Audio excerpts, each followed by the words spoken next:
फरमाते हैं कुछ लोगों को अल्लाह क़यामत में बगैर हिसाब किताब जन्नत में दाखिल करेगा। फरिश्ते पूछेंगे पुल सिरात से हुआ है, वो कहेंगे देखी नहीं। मिजाने अमल तुलवाए, वो कहेंगे देखा ही नहीं। कैसे आ गए? तो कहेंगे खुदा के फजल से आ गए। फरिश्ते पूछेंगे तुम्हारा अमल क्या था? वो कहेंगे कुछ भी नहीं। आम लोगों की तरह नमाज पढ़ते थे, रोजा रखते थे, हज फर्ज हुआ तो किया, ज़कात अगर हमारे ऊपर लागू हुई तो दी, आम रूटीन के मामला। तो फरमाए इतनी बड़ी फजीलत के बगैर हिसाब किताब जन्नत, कोई तो वजह होगी। तो बंदे अर्ज करेंगे वजह एक ही थी कि रब जो हमारे हक में फैसला करता था हम उस पर राजी हो जाया करते। अल्लामा इकबाल ने एक बात लिखी है। इकबाल कहते हैं जब मैं लंदन में वकालत करता था तो एक खातून थी, लेडी बार्नस उसका नाम था। छोटे मोटे मुकदमात लेके वो मेरे पास आती थी। बीबी एक होटल चलाया करती थी। उसका खामन जो था वो फौज में मुलाजम था। इकबाल ने खुद लिखा है, इकबाल फरमाते हैं कि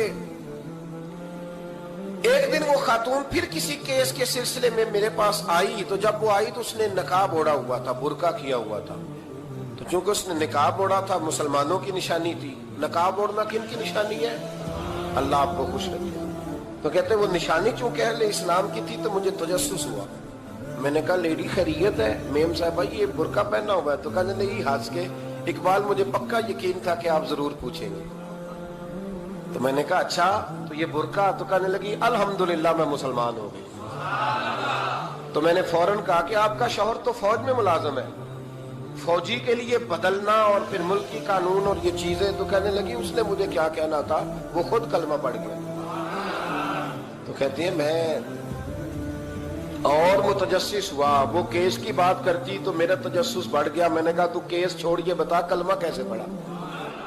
तो कहने लगी इकबाल असल बात यह है कि मैं ना बे औलाद थी, खामद भी बड़े अच्छे पैसे कमाता, मैं खुद भी होटल चलाती, पर डिप्रेशन और टेंशन और बिला वजह की परेशानियां जान नहीं छोड़।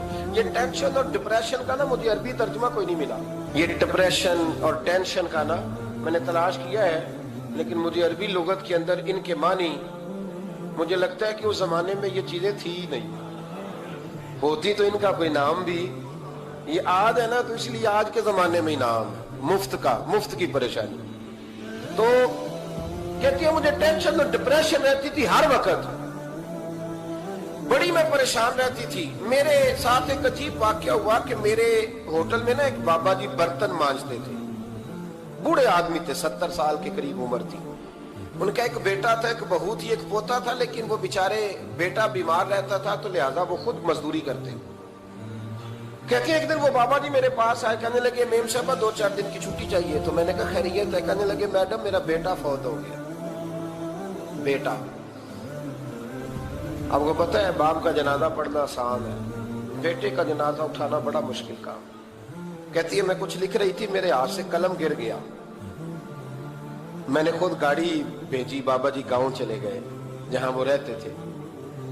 कहती 2-3 दिन के बाद मैं और मेरा शौहर गए तो रास्ते में हम बातें कर रहे थे कि क्या ताज़ियत करेंगे। एक ही बेटा था, कोई रिश्तेदार भी नहीं, तो उसकी तो कायनात उजड़ गई। किन लफ्जों से उसे ताज़ियत क्या कहेंगे? कहते जब हम गए तो वो टूटी हुई चटाई पे बैठा था, कुछ लोग करीब थे। हमने जाके कहा बाबा आप मुसलमान हैं, हम आपको क्या नसीहत करें? एक ही बेटा था कि किस तरह करके हम आपको तसल्ली दे? तो कहते उसने आंखें खोली, बूढ़ी आंखों में ईमान की रोशनी। कहने लगा बीबी क्या ताजियत की बात करती हो? मैंने को पैसे जमा करा के बेटा लिया था, खुदा ने फजल से दिया था, अदल से ले गया है। मैं अपने रब के फैसले में बड़ा राजी हूं, अल्लाह बड़ा करीम है। वो ले गया, उसका माल था। आप यकीन करें हमारे देहाती लोग ये क्या करते थे, मैंने कानों से सुना है। एक बूढ़े आदमी का एक दफा बेटा फौत हो गया तो किसी ने उससे कहा बाबा छोटी उम्र में बच्चा चला गया तो मुझे लफ्ज नहीं भूलते। कहने लगे पुत्र अल्लाह की फसल है, कच्ची बड्डे तावी ओदी। सुने आपने भी कभी ये फिक्रा, कच्ची बड्डे ते पक्की लै जाए ते तावी है जो ओदी। तो जब उसका जी चाहा वो ले गया। अल्लाह अकबर। वो खातून कहती है कि वो बाबा जी से मैंने कहा कि चलो आप 1 महीने की छुट्टी कर ले। तो कहने लगा नहीं मैडम मैं मुसलमान हूँ, मुफ्त की रोटी नहीं खाता, मजदूरी करके खाता हूँ, मैं इंशाल्लाह 2-3 दिन के बाद काम पे आ जाऊंगा। कहते हैं वो चंद दिनों के बाद आ गया। अल्लाह की कुदरत के अभी 2-3 माह गुजरे थे, फिर आया। मैडम छुट्टी चाहिए कुछ दिनों की। मैंने कहा खैरियत है? कहने लगे वो मेरी बहू भी हार्ट अटैक से फौत हो गई। कहते अब मैं भी तड़प गई और ईसाई हो कि मेरी आंखों में आंसू आ गए। मैंने कहा घर का दरवाजा बंद हो गया, अब ये बेचारा क्या करेगा। वो अपने शौहर के गम में हार्ट अटैक से फौत हो गई। कहते हम फिर 2-3 दिन के बाद ताज़ियत के लिए गए। फिर टूटी हुई चटाई, बूढ़ा ना अपनी उंगलियों से जमीन पर कुछ बना रहा। कहती करीब गई और मैंने जाके कहा बाबा अब तो तसल्ली आपने खुद ही करनी है, जो निजाम था वो तो हो गया। तो कहते हैं फिर उसने आंखें खोली, आसमान की तरफ देखा तो कहने लगा बेटी कोई परेशानी नहीं, मेरा बेटा बगैर शादी के भी तो फौत हो ही सकता था। बस मेरे मालिक ने जब चाहा जैसे चाह हुआ। मैं इंशाल्लाह 2-4 दिन के बाद काम पे आऊंगा। ये मेरा 3-4-5 साल का पोता है, अभी स्कूल दाखिल हुआ है, मैं साथ ले आऊंगा। वहां मेरे साथ ऊपर क्वार्टर में जहां मैं रहता हूं ये भी रहेगा। कहती है मैं सख्ते में आ गई उसकी कैफियत देख के। वो पोते को साथ ले आया। कभी कभी मैं देखती छत पे खड़े होके कि दादा घोड़ा बना हुआ है और पोता सवारी कर रहा है। वो सवेरे उठता, उसको स्कूल छोड़ के आता, शाम को लेके आता, प्यार करता, मोहब्बत करता। तीसरी मंजिल पर हमने क्वार्टर दिया हुआ था, वहां दादा पोता रहते। अल्लाह तू बड़ा बेनियाज है। कहती है इकबाल एक दिन ना पोता ऊपर वाली मंजिल पे खेल रहा था, उसका पैर फिसला, वो गर्दन के बल जमीन पे गिरा। मुझे खबर हुई तो मैं दौड़ी, एम्बुलेंस मंगाई। खून से लिथड़े हुए उस बच्चे को दादे ने अपनी गोद में रखा। और जब हम अस्पताल की तरफ गए तो हॉस्पिटल बाद में आया, जनाबे इजराइल पहले आ गए और कहते हैं वो गोद में दम तोड़ गया। फिर दादे ने उसे अपने हाथों से गुस्ल दिया। फिर उसने अपने बूढ़े हाथों से कब्र खोदी और फिर मिट्टी डाल के कहने लगा इन्ना लिल्लाहि व इन्ना इलैहि राजिऊन। जे सोना ही मेरे दुख विच राजी, जे सोना ही मेरे दुख विच राजी। फिर सुख नु चुल्ले डावा। कहती वो मिट्टी डाली उसने और जब वो वापस पलटा तो मैं बाजू से थाम के होटल करीब लाई। तो मैंने उसके करीब कहा कि बाबा तू टूट गया है, तू बिखर गया है। मुझे महसूस होता है कि अब ना तेरी रातें और तेरी सुबह और तेरी शामें गमों में गुजरेंगी। तो कहते हैं यूं उसने हाथ रखे और यूं आंसू छटक दिए।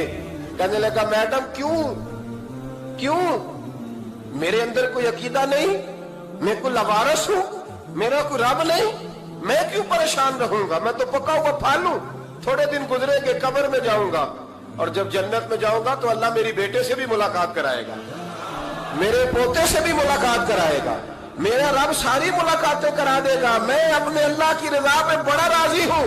वो खातून कहती है मेरा और मेरे शौहर का कलेजा फटने लगा। मैंने कहा बाबा ये जज्बा कहां से मिलता है, ये सुकून कहां से आता है, ये कैफियत कैसे मिलती है। मुझे कहने लगा तूने लेनी है। मैंने कहा तो कहने लगा तू भी गुंबद खजरा वाले नबी का कलमा पढ़ जा, तू भी रसूलुल्लाह का कलमा पढ़ जा।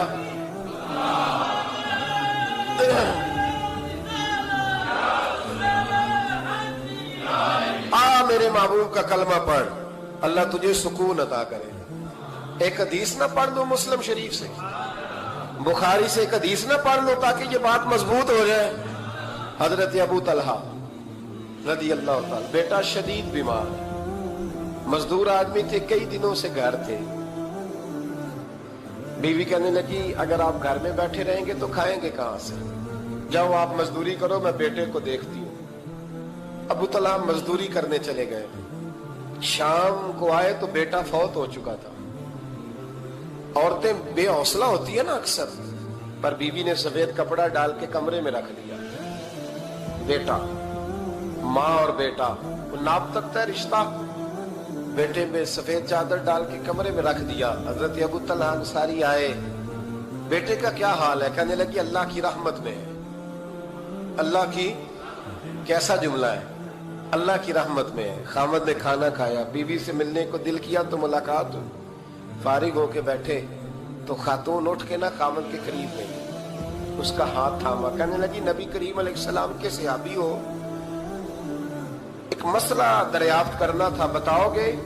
کب پوچھو. کہنے لگی اگر کوئی آپ کے پاس امانت رکھوائے اور پھر اپنی امانت واپس مانگے تو کیا کرو گے؟ حضرت ابو طلحہ کہنے لگے پوچھنے والی کیا بات ہے, جس کی امانت ہے واپس کر دیں گے. اب زوجہ روئی, اب صبر والی بی بی روئی, اب ماں روئی, آنسو ٹپکے, آنچل سے پوچھ کے کہنے لگی ابو طلحہ وہ بیٹا بھی اللہ کی امانت تھا اور رب اپنی امانت لے گیا ہے, اٹھو غسل کفن کا بندوبست کرو. حضرت ابو طلحہ اٹھے, کامتے کامتے ہاتھوں سے غسل کفن دیا, مسجد نبوی میں پہنچے, محبوب کی بارگاہ میں عرض کیا تو رسول کریم فرمانے لگے تیرے اور تیری بیوی کے عمل سے اللہ بھی بڑا راضی ہے, اللہ کے رسول بھی بڑے راضی ہیں اور اللہ تجھے برکت عطا کرے گا. صحابہ کہتے ہیں پھر اللہ نے انہیں 9 بیٹے عطا فرمائے.